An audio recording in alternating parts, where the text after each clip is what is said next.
It happened long ago, and it would have been breaking news if the technology was in place. A famous steamboat sank in the Missouri River.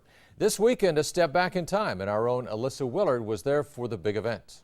It was 150 years ago that the steamboat Bertrand met its fate at the bottom of the Missouri River to go unseen for 100 years.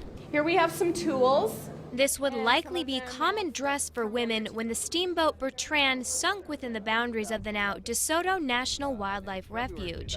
150 years later, the refuge commemorates this historic moment with a weekend-long event. We've had a couple different kinds of special tours. So we have costumed interpreters who are dressed in period clothes from 1865, giving tours of our museum exhibit down the hall.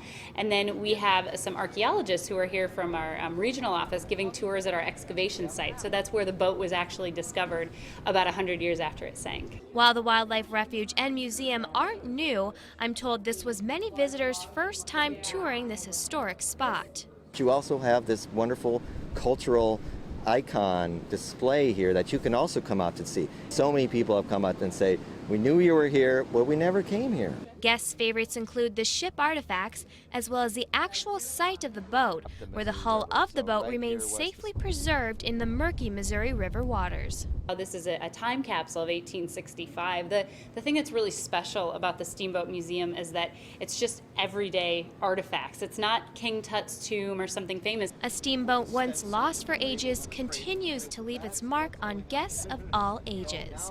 With photographer Wayne Martino, Alyssa Willard, WWT 6 News. Well, the museum and refuge are open year-round to all of us. We put a link with more information with this story on our app and at WOWT.com.